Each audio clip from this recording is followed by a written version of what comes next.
भगवत स्वरूप श्रीमद् भागवत महापुराण अंतर्गत आज कथा का चतुर्थ दिवस है। कल की कथा में आप लोगों ने श्रवण किया, श्री सुखदेव महाप्रभु परीक्षित जी जो प्रश्न किए, मर्यमाणस्य तिन कर्तव्य, मरने वाले प्राणी को क्या करना चाहिए। तो सुखदेव महाप्रभु उपाय बताते हैं। जीव मात्र का परम धर्म है भगवत भक्ति करना, मुख्य लक्ष्य भगवत भक्ति करना। भक्ति कैसे की जाती है इसके लक्षण बताते हैं। उसके बाद इस सृष्टि की रचना कैसे हुई है, सृष्टि की रचना के बारे में बताते हैं। करदम और देवहूति जी का पावन चरित्र, मनु शत्रुपा जी का पावन चरित्र, भोले बाबा भवानी का पावन चरित्र। इसके बाद मनु महाराज की जो आगे की जो संतति है, उत्तानपाद और प्रियव्रत, उत्तानपाद की जो वंशज है ध्रुवजी महाराज, ध्रुवजी महाराज के वंश में राजा अंग हुए, बेन हुए, महाराज पृथु हुए, पृथु के हुए प्राचीन बरही के 10 पुत्र हुए प्रचेतागढ़। प्रचेतागढ़ों ने प्रश्न किया कि सबसे जल्दी कौन सा जीव उपाय कर ले कि भगवान अति शीघ्र रिझ जाते हैं। तो 3 उपाय बताते हैं। दयया सर्वभूतेषु संतुष्ट्या येन केन वा, सर्वेन्द्रियो वशान्त्या च तुष्यत्यासु जनार्दन। पहला दया, दूसरा संतुष्ट और तीसरा अपने इंद्रियों को अपने वश में रखना। यही पर चतुर्थ स्कंद विराम होता है। अब उत्तानपाद के संतति की कथा यहाँ तक हुई। आगे जो पंचम संतान है मनु जी महाराज के, उनका नाम है प्रियव्रत जी महाराज। इनकी कथा श्रवण करने से पहले आइए 2 मिनट हम लोग गोविंद का नाम स्मरण करेंगे, उसके बाद हम लोग कथा में प्रवेश करेंगे।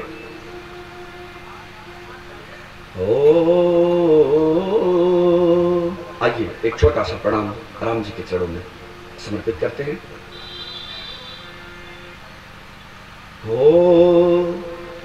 मैं तेरा तू मेरा राम, कोटि कोटि सह तुम्हें प्रणाम। मैं तेरा तू मेरा राम, कोटि कोटि तुम्हें प्रणाम। मैं तेरा तू मेरा राम, कोटि कोटि सह तुम्हें प्रणाम। मैं तेरा मेरा राम, कोटि कोटि सह तुम्हें प्रणाम। मैं तेरा मेरा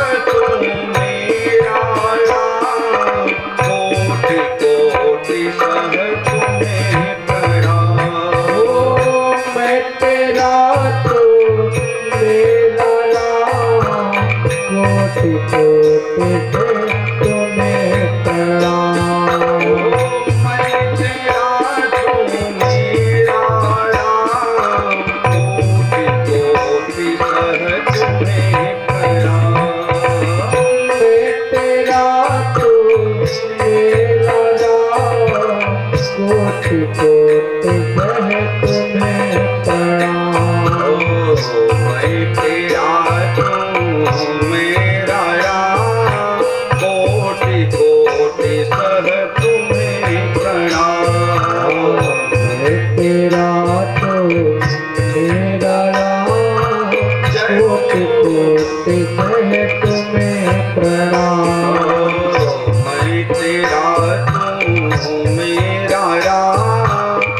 कोटि कोटि सह तुम्हें प्रणाम। मैं तेरा मेरा राम, कोटि कोटि तुम्हें प्रणाम।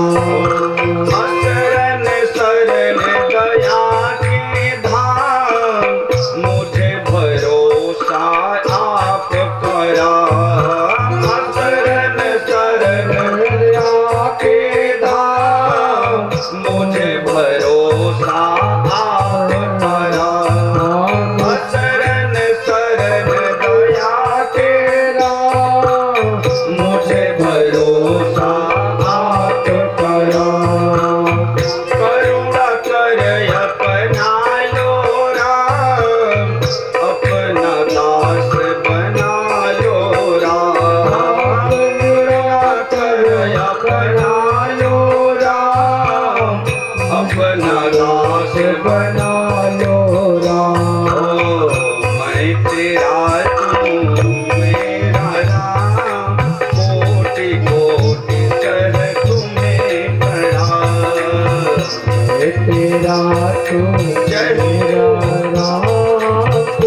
कोटि कोटि कह तुम्हें प्रणाम। मैं तेरा तू मेरा राम, कोटि कोटि कह तुम्हें प्रणाम। मैं तेरा तो मेरा राम, कोटि कोटि कह तुम्हें प्रणाम। हमारे राम जी प्रभु का नाम कैसे जप करना चाहिए? भोले बाबा भवानी के साथ कैलाश पर्वत पर बैठे हैं और निरंतर राम जी प्रभु का अपने हृदय में नाम जप करके अपने हृदय में बैठा लिए। कैसे? तुलसी बाबा कहते हैं, ओ मंगल भवन या मंगल हारी, उमा सहित जेहि जपत पुरारी। मंगल भवन या मंगल हारी, उमा सहित निज जपत हारी। मंगल भवन या मंगल हारी, उमा सहित जेहि जपत पुरारी। मंगल भवन या मंगल हारी, उमा सहित निज जपत पुरारी। हमारे हनुमान जी महाराज निरंतर प्रभु का जाप करते करते ऐसा प्रभु का सेवा किए, ऐसा प्रभु का भजन किए, अपने हृदयगार में बैठा दिए। कैसे? तुलसी बाबा कहते हैं और इधर भोले बाबा भवानी से कहते हैं, ओ सुमेरी पवन सुत पावन नाम, अपने बस करी राखे राम। सुमेर पवन सुत पावन नामो, अपने बस में करत राम। सुमेरी पवन सुत पावन नाम, अपने बस करी राखे राम। सुमेर पवन सुत पावन नामो, अपने बस में राखत नाम। मैं तेरा तू मेरा राम, कोटि कोटि कर तुम्हें प्रणाम। मैं तेरा तो मेरा राम, कोटि कोटि कह तुम्हें प्रणाम। मैं तेरा तू मेरा राम, कोटि कोटि कर तुम्हें प्रणाम। मैं तेरा तो मेरा राम, कोटि कोटि कह तुम्हें प्रणाम। कभी कभी जीवन में कभी कभी ऐसे मोड़ आ जाते हैं, अगर हम किसी से अगर कुछ मदद मांगते हैं तो कोई मदद देने को तैयार नहीं होता। इस कलिकाल में ऐसा समय आ गया है, लोग धर्म से अपना मुंह मोड़ते जाते हैं, परोपकार की भावना खत्म होती जा रही है। पहले सर्व काम हो जाता था, परोपकार होता था, लेकिन अब नहीं होता। अगर नहीं होता तो कोई बात नहीं। हमारे संत जन कहते हैं, क्या कहते हैं? अगर मदद के हर दरवाजे बंद हो जाए तो कोई बात नहीं, राम जी का दरवाजा जरूर खटखटाओ। संत जन कहते हैं, ओ चारों ओर निराशा हो जब, शेषन कोई आशा हो जब। चारों ओर निराशा हो जब, शेषन कोई आशा हो जब। चारों ओर निराशा हो जब, शेषन कोई आशा हो जब। चारों ओर निराशा हो जब, शेषन कोई आशा हो जब। तब फिर बोलो यही नाम, तब फिर बोलो यही नाम। तब फिर बोलो यही नाम, तब फिर बोलो यही नाम। कौन सा नाम?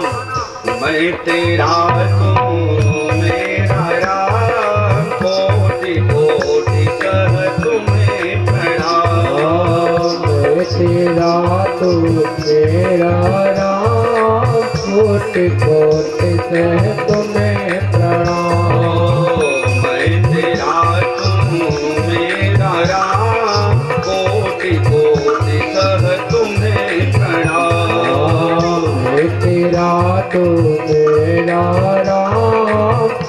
कोट सह तुम्हें प्रणाम। सारे गुरु उपदेश कहें, जीवन धन बल राम कहें। सारे गुरु उपदेश कहे, जीवन धन बल राम कहें।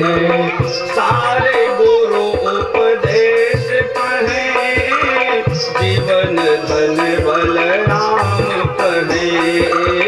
सारे गुरु उपदेश कहे, जीवन धन बल राम कहें। अरे मन बन जा राम गुलाम, मन बन जा राम गुलाम। अरे मन बन जा राम गुलाम।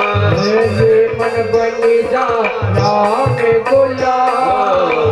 मैं तेरा तू मेरा राम, कोटि कोटि सह तुम्हें प्रणाम। मैं तेरा तुम तेरा राम, कोटि कोटि सह तुम्हें प्रणाम।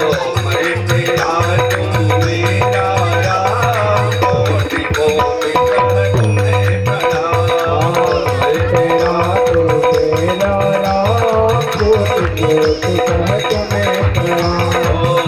मैं तेरा तू मेरा राम, कोटि कोटि सह तुम्हें प्रणाम। मैं तेरा तुम तेरा राम, कोटि कोटि सह तुम्हें प्रणाम। जय सिया राम, जय जय सिया राम। जय सिया राम, जय जय सिया राम। जय सिया राम, जय जय सिया राम। जय सिया राम, जय जय सिया राम। जय सिया राम, जय जय सिया राम। जय सिया राम, जय जय सिया राम। जय सिया राम, जय जय सिया राम। जय सिया राम, जय जय सिया राम। जय सिया राम, जय जय सिया राम। जय सिया राम, जय जय सिया राम। जय सिया राम, जय जय सिया राम। जय सिया राम, जय जय सिया जय राम। हो। जय सिया राम, जय जय सिया राम। जय सिया राम, जय जय सिया राम। जय सिया राम, जय जय सिया राम। जय सिया राम, जय जय सिया राम।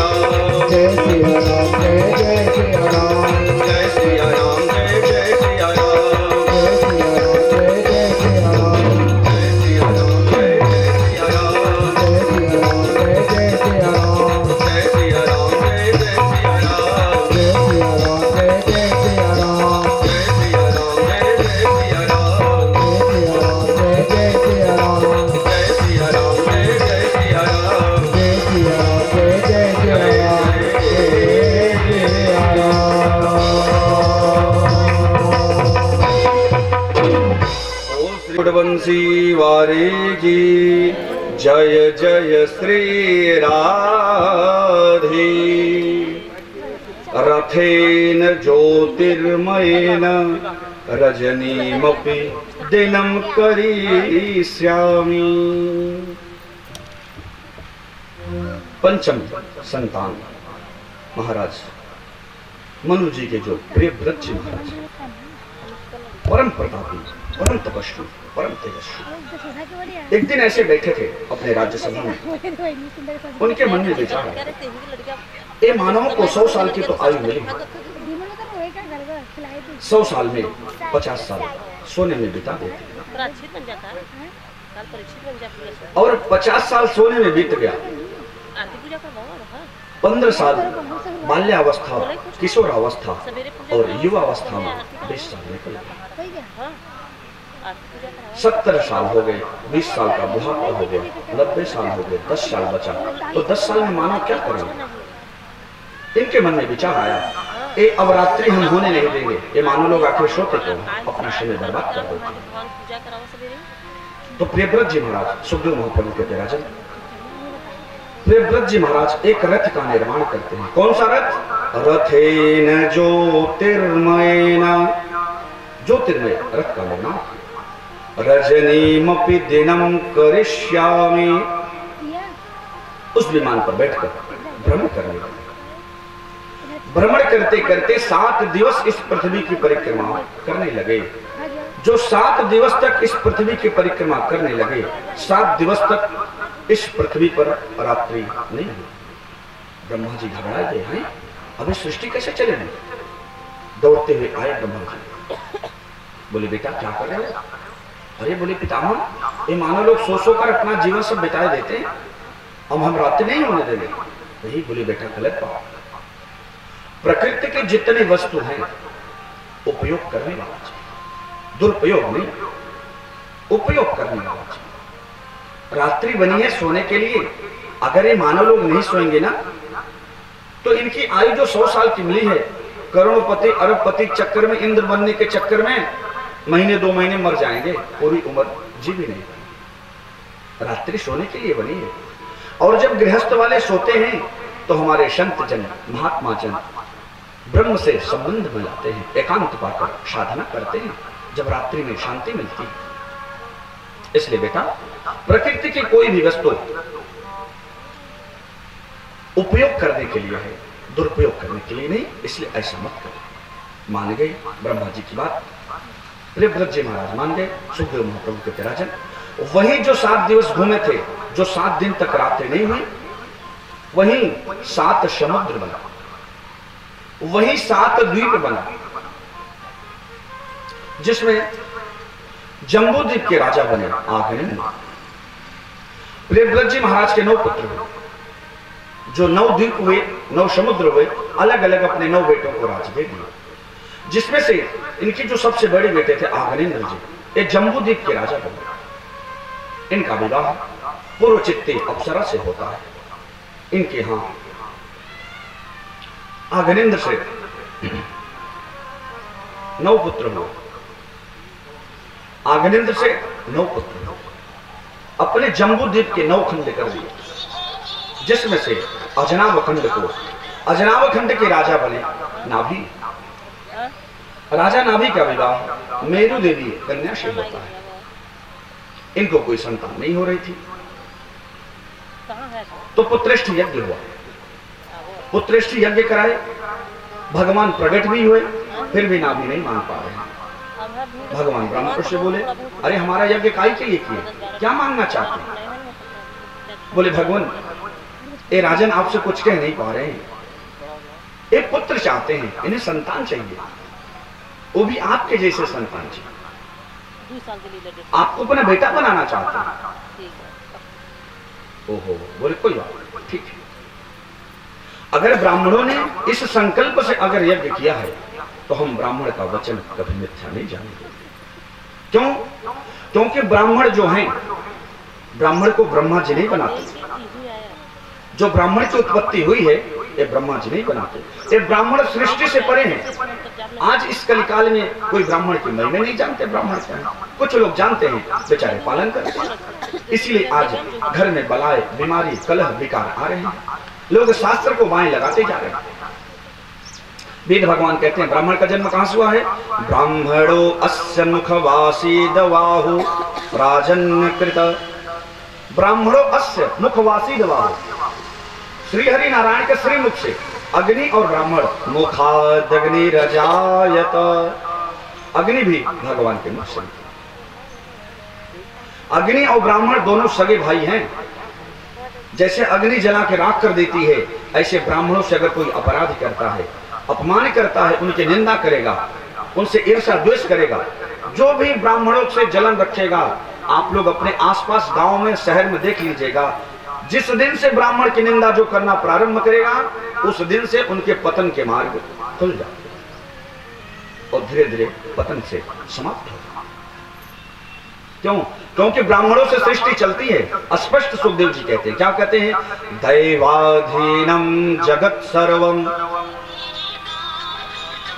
दैवाधीनम जगत सर्वम मंत्राधीनाश्च देवता, ता मंत्रा ब्राह्मणाधीनम तस्मात् ब्राह्मण देवतम।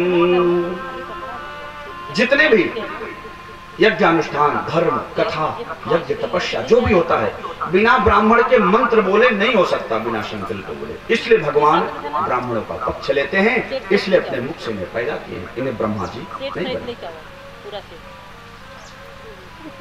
तो जब इनको कोई संतान नहीं हो रहे थे, नाभि को पुत्रेष्टि यज्ञ कराए, इनके घर साक्षात भगवान श्री हरि नारायण ऋषभ रूप में प्रकट हो जाते हैं। बोल ऋषभ भगवान की जय हो। परम तेजस्वी ऋषभ भगवान आए इस धराधाम पर, ऐसी तपस्या करने लगे, ऐसी साधना करने लगे कि इंद्र को लाज लगी, ईर्ष्या होने लगी। इंद्र को सबसे पहले डर होता है काय बात का, जो शतक क्रतु हो जाएगा वो इंद्र बनने का अधिकारी हो जाता है। इसलिए जब इंद्र को ईर्ष्या हुई तो ऋषभ भगवान के राज्य में पानी बरसाना बंद कर दिया, सूखा पड़ गया। लेकिन ऋषभ भगवान इतने तपस्वी, सारी सिद्धियां इनके पास थी, अपने तपोबल से अपने राज्य में बारिश करा दी। इंद्र को लाज लगी, अपनी बिटिया जयंती को लाए और ऋषभ भगवान से विवाह कर देते। कालांतर में ऋषभ भगवान से 100 पुत्र होते हैं। ऋषभ भगवान अपने बच्चों को धर्म का मर्म समझाते हुए, बताते हुए कि सिद्धियों के चक्कर में नहीं पड़ना, भजन करो, राज्य चलाना हो राज्य चलाओ, सिद्धि से पतन हो जाती है, इनके चक्कर में पड़ना नहीं। समझा बुझा के अपने बच्चों को वहां से चले जाते हैं और अपने परम धाम को प्राप्त हो जाते हैं। इनका एक सेवक था, नाम था उसका अरहन, वो राजा था, ऋषभ भगवान का बड़ा सेवक था। अरहन नाम का राजा जो था उसी का नाम अरिहंत है, वहीं से जैन मत प्रारंभ हो गया, जिसे जैन धर्म कहते हैं। अरहन नाम के राजा से जैन मत प्रारंभ हो गया, जिसे जैन धर्म कहते हैं। इनके सबसे बड़े पुत्र हैं भरत जी महाराज। भरत जी को सत्ता का भार सौंप कर ऋषभ भगवान चले गए। भरत जी महाराज से 5 पुत्र हुए। सबसे बड़े बेटे भरत जी महाराज के सबसे बड़े बेटे सुमति, 5 पुत्र हुए।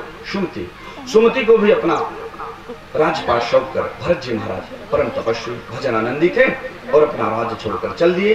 पुनः आश्रम गंडकी नदी मुक्तिनाथ नेपाल में गंडकी नदी के किनारे अपना आश्रम बनाकर रहने लगे।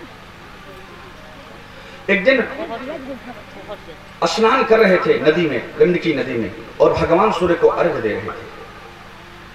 उसी वक्त उधर से एक सिंह आया और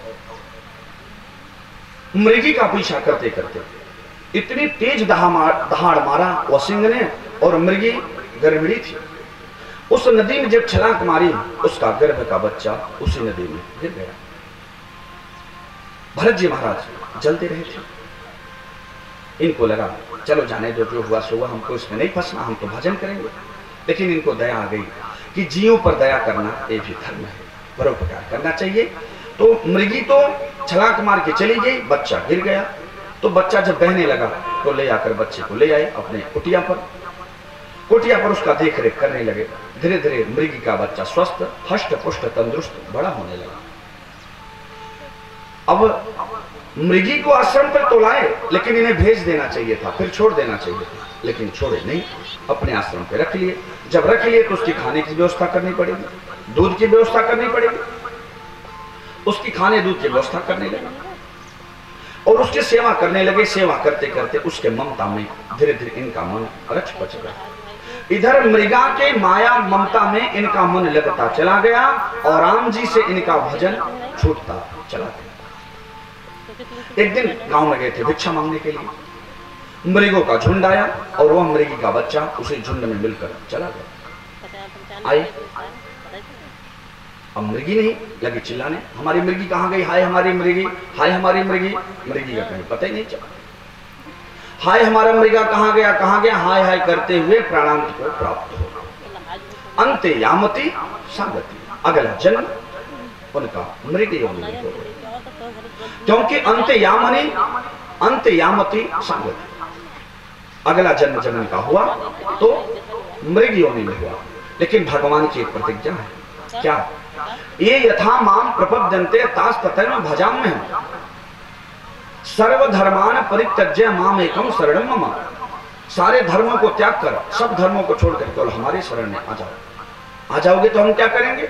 योगक्षेमम वहाम्यहम, सारे योगक्षेम हम अपने ऊपर ले लेंगे, सारी जिम्मेवारी तुम्हारी खत्म हो जाएगी।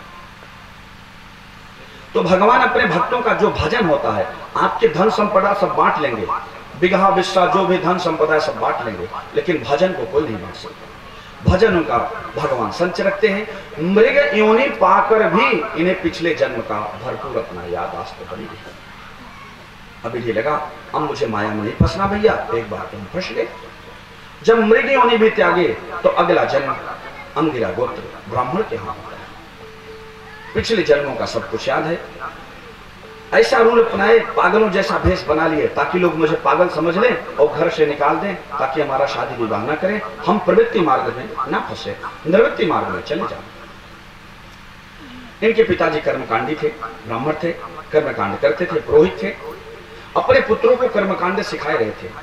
एक दिन भरत जी महाराज को भी सिखाने लगे। बोले चल बेटा हम तुम्हें गायत्री मंत्र सिखाते हैं। बोले ठीक है। तो बैठकर 108 बार गायत्री मंत्र अपने बेटा को सुनाए दिए भरत जी।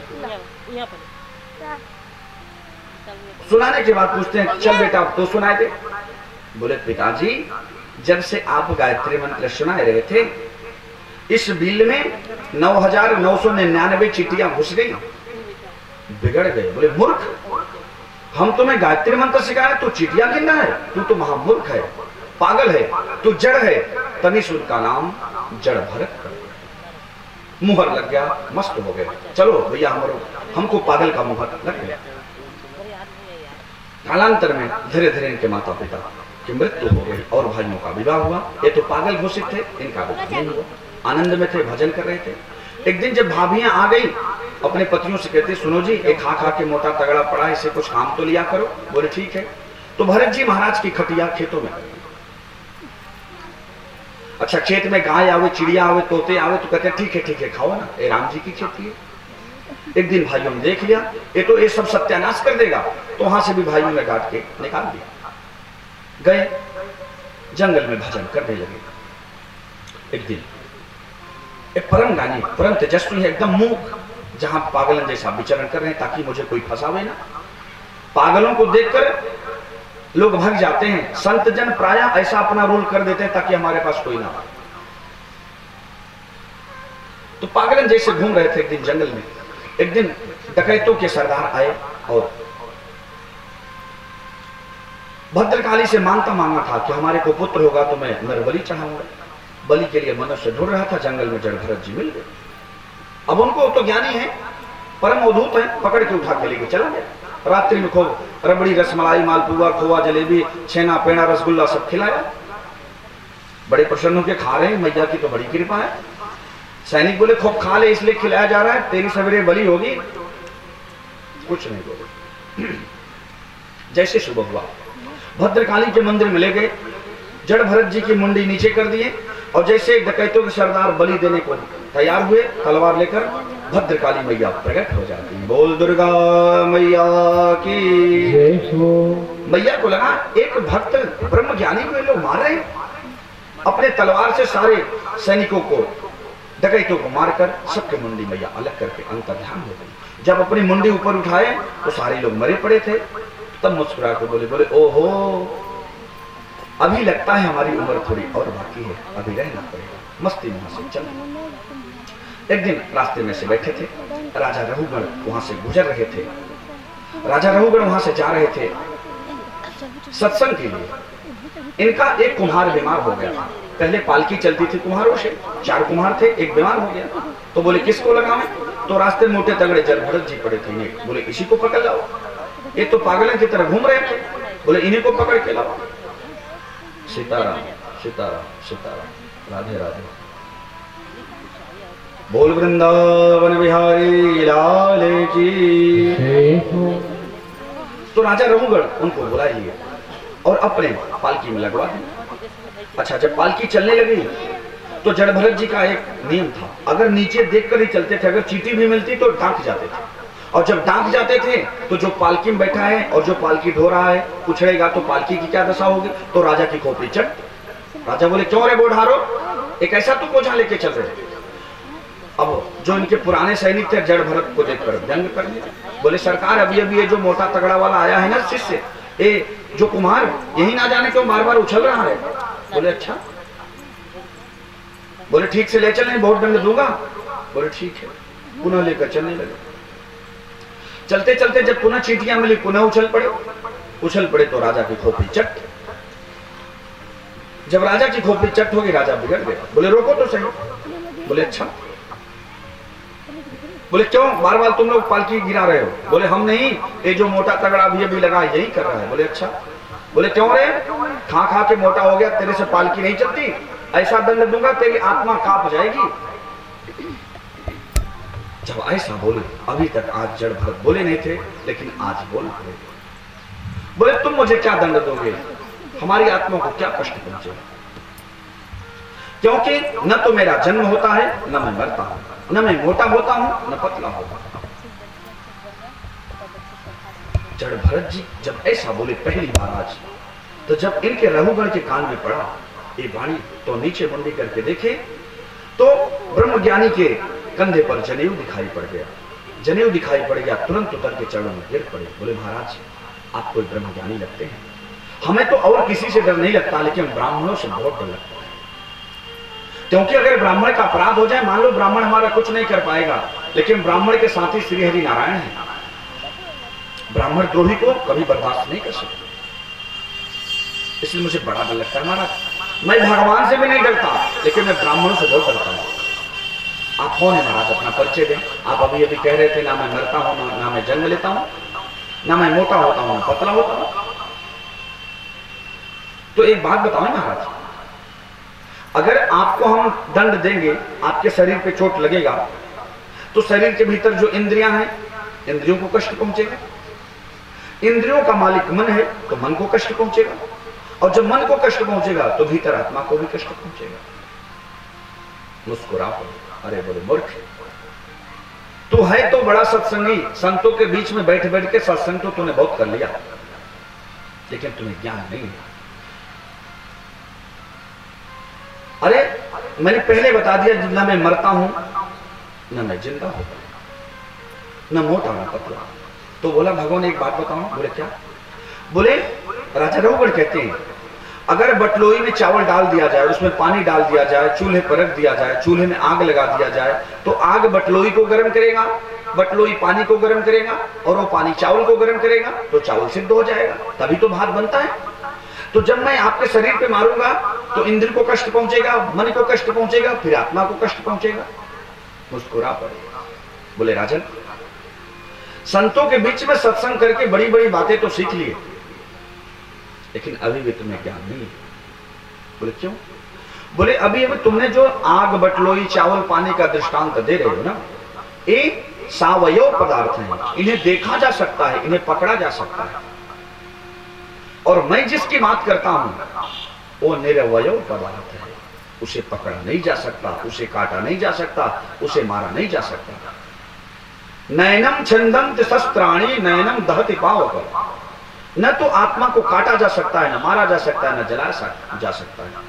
आत्मा स्वयं अविनाशी है, इसका किसी काल में मृत्यु नहीं होता।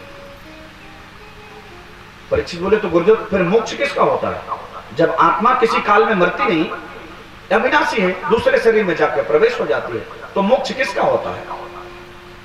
बोले राजन, मोक्ष तो मन का होता है। बोले क्यों। मन के हारे हार है, मन की जीते जीता, मन ही मिलावत राम से, मन ही करत फजीता। एक एजुकेशन में बीए के चैप्टर में इंग्लिश का एक चैप्टर आता है, शायद कुछ लोग यहाँ पढ़े भी होंगे, नहीं पढ़े होंगे, जानते जरूर होंगे। अमेरिका में इसी मन पे एक रिसर्च हुआ था, चैप्टर पूरा नहीं याद आ रहा है पाठ का नाम, लेकिन चैप्टर बता दे रहे हैं। एक व्यक्ति को फांसी हुई, तो वैज्ञानिक लोग बोले इसका फांसी का ऑर्डर तो हो चुका है, लेकिन एक बार इसे हमें दिया जाए, जरा हम इसको प्रयोग तो करें, हम दूसरे तरह से इसको मृत्यु दंड देंगे। बोले ठीक, दे दिए। वैज्ञानिक लोग उस अपराधी को ले गए, रात्रि को खिलाए पिलाए, और शाम को उसे एक कोबरा सर्प दिखाई दिए, बोले कोबरा सर्प तुम्हें काटेगा, इसी से तुम्हारी मृत्यु हो। दिखा के अलग कर दिया। जैसे सुबह हुआ, फांसी का जो लगता है मुंडी में कपड़े लगा दिए। लगाने से पहले पुनः बोले देखो यही सर्प यही तुम्हें काटेगा। अब बेचारा कांपने लगा, डरने लगा।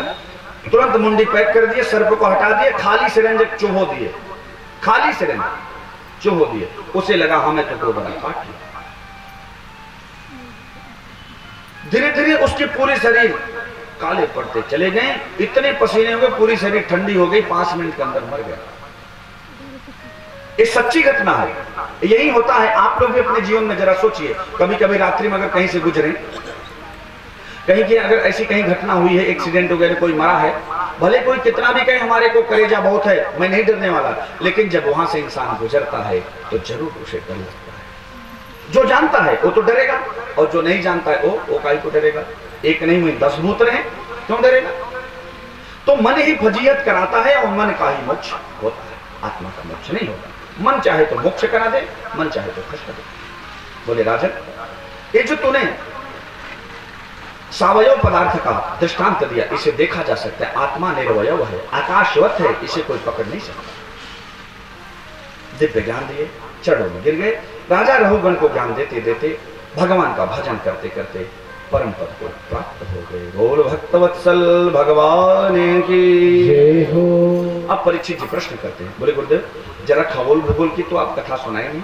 बोले सुनो, 7 द्वीप 7 समुद्र, जम्बू द्वीप के 9 खंड, जिसमें से अजनाब खंड के हम और आप वासी हैं। अब बोले जरा खगोल की रचना तो बताओ। तो बोले 7 लोक नीचे, 7 लोक ऊपर। नीचे के लोग अतल, बितल, सुतल, तलातल, महातल, रसातल, पाताल, 7 लोग नीचे हुए। ऊपर के लोग भू, भुवः, स्वः, मह, जन, तप और सत्य लोग। एक 14 भुवनात्मक 50,000 करोड़ के योजन में यह पूरा पृथ्वी का क्षेत्रफल है। ये 50,000 करोड़ योजन में बसा हुआ। तो बोले गुरुदेव आप नरक की बात कर रहे थे, तो नरक कहां है। बोले पृथ्वी से 99,000 योजन नीचे यमपुरी है, जिसे संयमनीपुरी करते हैं, कहते हैं। वहां पर 28 नरक है। तामिस्रो, महारो, कुंभीपाक, वज्रतुंड, वैतरणी आदि 28 नरक हुए। तो बोले गुरुदेव इस नरक में जाता कौन है। अरे बोले जो पाप करता है वो जाता है। जैसे बोले अगर कोई किसी का पुत्र स्त्री धन का हरण करता है, ऐसे लोग तामिस सरोवरों में जाते हैं। यम के दूत ताने से तपी भूमि पर जीव को डंडे से मार मार कर ताने से संतप्त भूमि पर चढ़ाते हैं। अगर किसी के घर में अगर अतिथि आते हैं, अतिथि के आने पर जो क्रोध करता है, अतिथि के आने पर जो क्रोध करता है वो वज्रतुंड नरक में जाता है। वो वज्रतुंड नरक में। और जो जीवों को काट काट कर जो मांस खाता है, जो मांसाहारी है, ऐसे लोग कुंभीपाक नरक में जाते हैं। खौलते हुए तेल में ये जीव को छौंका मार देते हैं, और जीव को छौंका मार देते हैं, और गिद्ध इनकी आंखें नोच नोच कर खा लेते हैं। परीक्षित जी कांप गए, बोले बस करो गुरुदेव, हमारी सुनने की हिम्मत नहीं है। तो बोले गुरुदेव इस नरक में जो पाप करेगा वो जाएगा। बोले बिल्कुल जाएगा। तो बोले गुरुदेव इस धराधाम पर ऐसा कोई व्यक्ति नहीं जिससे पाप न हो। पाप तो सबसे होता है। तो बोले भैया इसका कोई विधान नहीं है। सुखदेव जी कहते राजन इसका विधान तो है ही। अगर किसी से अगर कोई पाप हो जावे तो अपने शास्त्रों में इसका विधिवत विधान बताया गया है। जैसे अगर किसी से कोई पाप हो जाए तो ज्योतिषाचार्य से पूछकर पाप का प्रायश्चित कर लेना चाहिए। अगर पाप का प्रायश्चित कर लिए तो फिर नरक नहीं जाओगे। अगर नहीं करोगे, पाप पे पाप जब होता चला जाएगा, जब पाप इकट्ठा हो जाएगा, पाप यहां नहीं धुलेगा, तो यमराज संयमनीपुरी में डंडे मार मार कर सारे पापों को धोते हैं। जैसे आप नए कपड़े ले लो, नए कपड़े आज पहनो, कल पहनो, परसों पहनो, 1 हफ्ते पहनो। अगर उस कपड़े को नहीं धोएंगे, 1 आध महीने अगर पहन लेंगे, 2 महीने पहन लेंगे, तो कपड़ा इतना गंदा हो जाएगा कि दाग पे दाग, दाग पे दाग जब लग जाएंगे तो घर पर दाग नहीं छूटेगा। वो दाग छुड़ाने के लिए धोबी को देना पड़ेगा। तो धोबी घाट पर कपड़े पटक पटक के सारे मैल को धो डालता है। एक दो दिन अगर नहीं धोएंगे तो दाग तो घर पे नहीं छूटेगा, तब उसे धोबी धोएगा। इसी प्रकार अगर एकाध दो पाप हो रहे हैं तो फटाफट प्रायश्चित कर लो, अगर नहीं होगा तो यम के दूत संयमनीपुरी में उसका प्रायश्चित दंड देकर करवाते हैं। बोले गुरुदेव इसका कोई उपाय नहीं है? बोले है ना उपाय। बोले क्या? बोले राजन मैं तुम्हें ऐसा डिटर्जेंट पाउडर, ऐसा साबुन बताऊंगा कि उस साबुन को अपने तल पर घसरने से बड़े मैल छूट जाते हैं, दाग छूट जाते हैं। जिस प्रकार अच्छे डिटर्जेंट पाउडर से बड़े दाग छूट जाते हैं, उसी प्रकार मैं तुम्हें एक ऐसा साबुन बताने जा रहा हूं, उस साबुन को घसर लेने से बड़े पाप धुल जाएंगे। तो बोले गुरुदेव बड़ा महंगा होगा? बोले ना, एकदम सस्ता, एकदम सरल। बोले क्या है? बोले सुनो, केचित केवलया भक्त्या वासुदेव परायणा अघम धुनवंतिकासनेन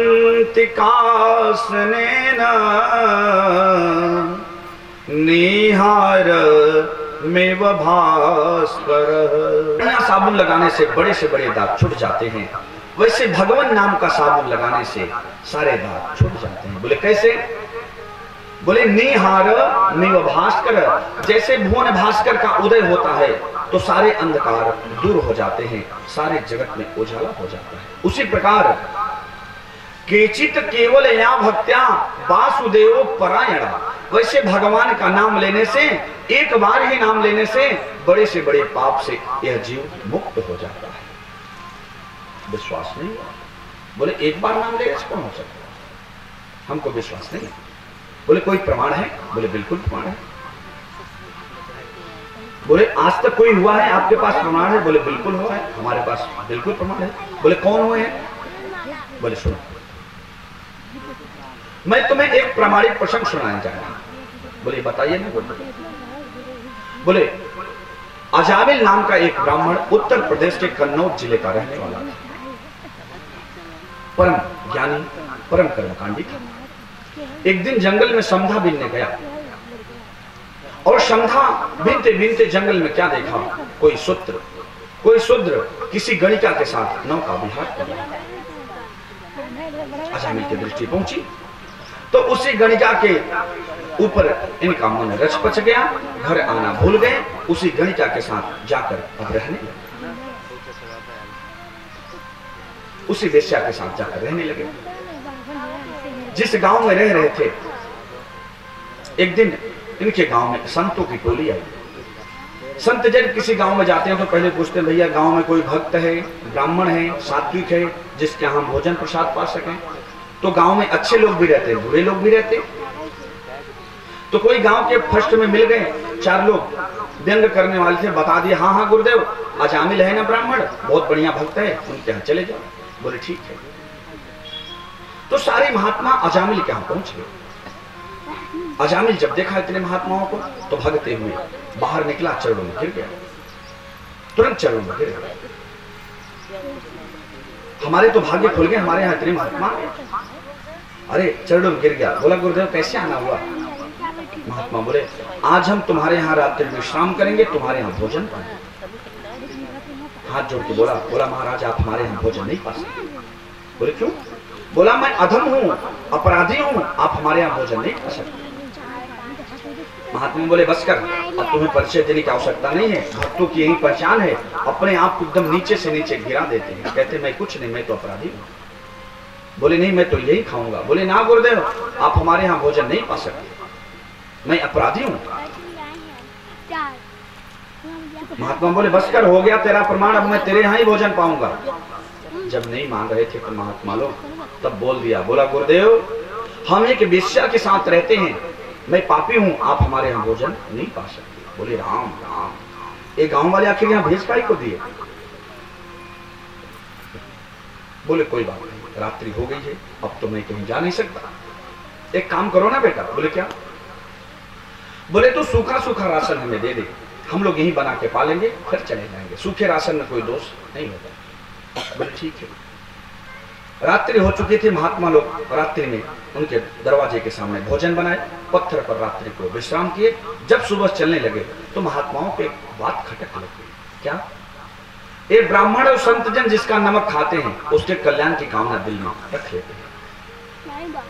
तो महात्माओं को लगा आखिर मैं तो इसका नमक खाया हूं, अब इसका उद्धार कैसे होगा? तो बोले बेटा तुम्हें संतान है? बोले हाँ गुरुदेव संतान तो बहुत है और एक होने वाला है। महात्मा बोले बेटा एक काम करो, अब जब तुम्हारे घर में कोई बेटा होगा तो हमारे कहने से उसका नाम नारायण रख दे। बोले ठीक है। महात्मा लोग कह के चले गए। महात्मा लोग तो कह के चले गए। कालांतर में अजामिल के यहाँ पुत्र होता है। धीरे धीरे वह पुत्र जब 4 साल का हो जाता है, जब अजामिल का समय पूरा हुआ, जब इसे यम के दूत आए काल पांच से बांधकर जब खींचने लगे, काल पांच से जब खींचने लगे तो चिल्लाने लगा। देख के डर गए, अरे काली कलूटे कहां से आगे मुझे खींच रहे हैं। जब काल पांच से बांधकर जब खींचने लगे तो अजामिल का पुत्र थोड़ी दूर पर खेल रहा था। इसकी दृष्टि अपने पुत्र में पड़ी तो तुरंत आवाज दिया अपने पुत्र को। क्या बोला? सुखदेव महाप्रभु कहते राजन, दूरे क्रीडन का सप्तम पुत्रो नारायणा वयम प्लावितेन स्वरोड़े चे आजुहाव कुलेन्द्रियः आजुहाव कुलेन्द्रियः। दूरे क्रीडन का सप्तम, दूर क्रीड़ा कर रहा था इसका बालक अजामिल का। वासुदेव नारायणा वयम, इसके पुत्र का नाम नारायण था। बेटा नारायण बचाओ, बेटा नारायण बचाओ आवाज देने लगा। जैसे ही आवाज लगाई 3-4 बार जैसे पुकारा, श्री हरि नारायण के 4 पास्टर वहां पर प्रकट हो गए। प्रकट होने के बाद यम के दूतों को मार मार के काल पास छुड़ा दिया जामिल से। यम के दूत कहते कौन हो भैया तुम? नारायण के दूत बोलते हैं तुम कौन हो भैया? बोले हम तो यम के दूत हैं। आप कौन हो? बोले हम नारायण के दूत हैं। तो बोले तुम यहां काहे को आए हो? यम के दूत बोले हम इसे लेने आए, बहुत बड़ा पापी है, इसका समय पूरा हो गया है। तो बोले तुम काहे को आए हो? विष्णु भगवान के दूत कहते हैं जो हमारे प्रभु का नाम ले लेता है उसे लेने हम आते हैं, इसे तुम नहीं ले जा सकते। बोले नहीं, ये अपने पुत्र का नाम लिया है तो जीवन में आपको तो भूल चुका है नारायण को। ये अपने पुत्र का नाम लिया, अपने पुत्र को पुकार रहा। भगवान के दूत बोले इसके पुत्र का नाम तो अभी 4 साल से पड़ा है और हमारे प्रभु का नाम अनादि शाश्वत ना जाने अनंत कब से पड़ा है, इसलिए यहां से भग जाओ। नहीं मान रहे थे, मार मार के हंटर यमदूतों को भगा दिए। यमदूतों को जब भगा दिए, यह दृश्य जब अपने आंख से अजामिल देखा तो उसके अंदर वैराग्य की उत्पत्ति हो गई। वैराग्य हो गया, अपना घर छोड़कर चला गया वृंदावन में और भगवान का भजन करते करते परम पद को प्राप्त हो गया। इधर यम के दूत तो गए यमराज के पास, अपने लाठी डंडे फेंक दिए। बोले अब मुझे आपकी ड्यूटी नहीं करना। बोले क्यों, क्या हो गया? बोले क्या मुझे मार खानी है आपकी ड्यूटी करके? बोले क्यों, क्या हो गया? बोले हम अजामिल को पकड़ने गए थे, वहां पता नहीं 4-4 चमकीले चमकीले दूत आए, हम लोगों को मार मार के भगाई दिए। जब हमने कहा भैया कौन हो तुम? तो बोले हम नारायण के दूत हैं। जैसे ऐसा बोला यमराज दौड़कर अपने दूतों का मुंह बंद कर दिया। अरे बोले मुंह क्यों बंद कर रहे हो? अरे बोले अभी अभी जो तूने नाम लिया है ना, ये प्रभु का मंगलमय मंगलकारी नाम है। ये नाम जब इन पापियों को, जो नरक में पापी पड़े हैं, जब इनके कान में शब्द पड़ेंगे तो सबके सब मुक्त हो जाएंगे, तुम्हारी फैक्ट्री बंद हो जाएगी। तुम्हारी फैक्ट्री कैसे चलेगी? पेट्रोल पंप के सामने माचिस जलाना वर्जित है, नहीं तो अपना काम जरूर करेगा, इसलिए यहां नाम मत लो, नहीं सभी मुक्त हो जाएंगे, तुम्हारी फैक्ट्री बंद हो जाएगी। तो बोले क्या मुझे मार खानी है, मुझे ऐसी ड्यूटी नहीं करनी है, तो आप बता दीजिए हमें किसको पकड़ना है, हम उसी के पास जाएंगे। बोले हाँ नोट करो, मैं बता रहा हूं किसको पकड़ना है किसको नहीं पकड़ना है। तो यमराज कहते हैं यमदूतों से, बोले नोट करो। सुखदेव जी कहते राजन, जिह्वान वक्ति भगवद गुण नाम ध्येयम चेतस्तन स्मरन्ति तच्चरणारविंदयो। जिह्वा न वक्ति, जिसके जिह्वा पर भगवान का नाम नहीं आवे उसे पकड़ो। भगवत गुण नाम ध्येयम, जो भगवान का गुणगान न करे, भगवान की कथा न सुने, उन्हें पकड़ो। जो भगवान को स्मरण न करे उन्हें पकड़ो। भगवान के चरणों से जिसको अनुराग न हो, तच्चरणार विंदयो, भगवान के चरणों में जिसका अनुराग न हो, जिनका सिर न झुके, उन्हें पकड़ो। कृष्णाय नो नमत यद चिर एक दापी, केवल सबको पकड़ो और जो नारायण के चरण शरण में चले गए हैं उनके पास कभी मत जाना। जो नारायण के भजनानंदी हैं उनके पास मत जाना, नहीं तो मामला उलट जाएगा। बोले ठीक है सर। सुखदेव जी कहते राजन, जिस प्रकार से बिजली होती है, बिजली को आप अगर पकड़ेंगे और पकड़ने के बाद अगर बिजली से कहें कि बिजली भैया सॉरी गलती हो गई माफ करना, तो क्या बिजली आपको माफ करेगी? नहीं करेगी। क्यों? क्योंकि वस्तु शक्ति अपना काम जरूर करेगी। आप जान के पकड़ो या अनजान, उसमें मारने की शक्ति है, आपको मार देगी। आप अगर विष में मारने की शक्ति है जहर में, अगर कोई जहर पी ले, जहर पीने के बाद बोले भैया जहर भैया माफ करना, मुझसे गलती हो गई, गलती से पी लिए, तो क्या जहर माफ कर सकता है? नहीं कर सकता। क्यों? क्योंकि उसमें मारने की शक्ति है, उस पदार्थ में मारने की शक्ति है, आपको मार देगी। सुखदेव जी कहते राजा, जिस प्रकार बिजली में मारने की शक्ति है, आप जान के पकड़ो या अनजान में पकड़ो, आपको मार ही देगी। जिस प्रकार जहर में मारने की शक्ति है, आप जान के पियो या अनजाने में, आपको मार ही देगी। उसी प्रकार भगवान का नाम आप जान के लो या अनजान में लो, भगवान के नाम में तारने की शक्ति है, वो आपको तार ही देगी। बोल भक्तवत्सल भगवान की जय हो। भाय को भाय यन खयाल सहूं, नाम जपत मंगल दिशि असहूं। भाय को भाय यन खयाल सहूं, नाम जपत मंगल दिशि असहूं।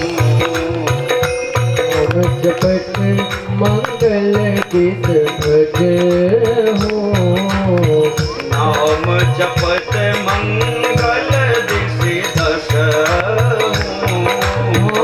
भाविक भाव अनंत आलस हो, नाम जपत मंगल दिस भज हो। कहाँ लगी राम बड़ाई, कहाँ लगे राम बड़ाई,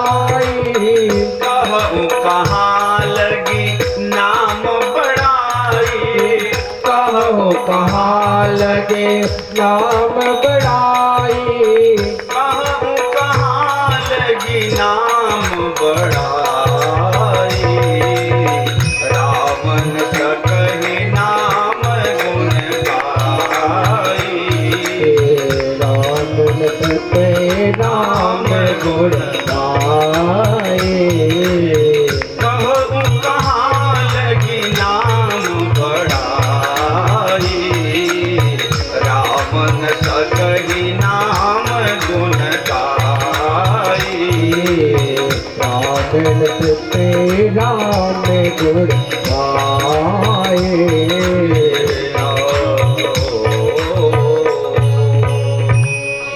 भगवान का नाम भाय को भाय अनख आलस हूं।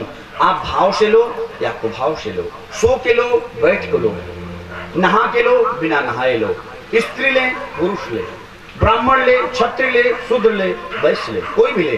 हमारे प्रभु के यहाँ कोई जाति पाति नहीं चलती, केवल भक्ति का नाता चलता है। कोई भी ले, किसी भी अवस्था में ले। जैसे अभी मैंने बताया, करंट छुएंगे मारने की शक्ति है, मार देगा। जहर पिएंगे मारने की शक्ति है, मार देगा।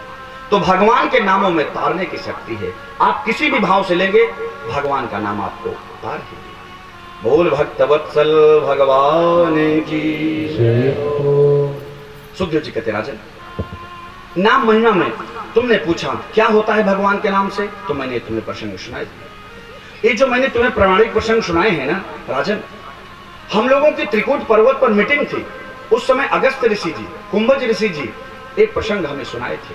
आज योग बना, आज एक प्रसंग तुम्हें मैंने सुनाई दी।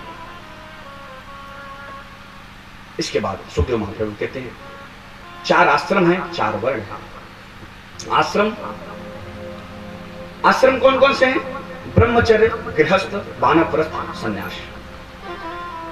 जन्म से 25 वर्षों तक ब्रह्माश्रम रहता है, ब्रह्मचर्य आश्रम। इसमें क्या करना चाहिए? इसमें केवल लोगों को विद्या अध्ययन करनी चाहिए। जो 25 सालों तक अगर विद्या अध्ययन नहीं किया, उसके बाद कुछ नहीं कर पाएगा, जीवन भर रोएगा। जो ब्रह्मचर्यता का पालन करते करते शिक्षा का अध्ययन कर लेगा। आजकल के लोग जो पैसे के पीछे भाग रहे हैं, पहले पैसे के पीछे ना भागो, पहले सरस्वती को सिद्ध करो। अगर सरस्वती सिद्ध हो गई तो लक्ष्मी तो उनकी दासी है, आके चरणों में गिर जाएंगे। तो ब्रह्मचर्य का पालन करते हुए 25 वर्षों तक पहले शिक्षा अध्ययन करनी चाहिए। उसके बाद 26 वर्षों में आपका गृहस्थ आश्रम शुरू होता है। माता पिता क्या क्या मानते हुए शास्त्र विधि से विवाह करेंगे और खूब धन कमाओ, न्यायार्जित धन कमाओ। क्यों? क्योंकि मकान बनवाना है, दुकान बनवाना है, बेटा बेटी का शादी विवाह सब कुछ करना है, तो धन भी कमाना है बहुत ज्यादा, वो भी धर्मों। 26 से 50 वर्षों का जो समय होता है, इसे गृहस्थ आश्रम कहते हैं। इसके बाद वानप्रस्थ, तीसरा आश्रम, 51 से 75 वर्षों का। जरा अंकों पे ध्यान दीजिए, क्या कह रहा है? 51, 52, वन के संकेत दे रहे हैं,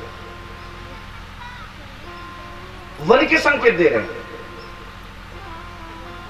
घर में जिसके पोता होते हैं तो अपने बाबा क्या कहते हैं? बाबा बाबा। अब बाबा बन गए हो, ध्यान दो, बच्चा इशारा कर रहे हैं, अब बाबा बनो, माता पिता मत बनो, दादा मत बनो, बाबा बनो। तब तक बेटी का बेटा आता है, वो कहता है नाना नाना, वो मना करता है नाना। तो 51 वन के संकेत दे रहे हैं। वानप्रस्थ शुरू हो गया। जो नहीं जाते, अगला अंक क्या कह रहा है? 61, 62, 60।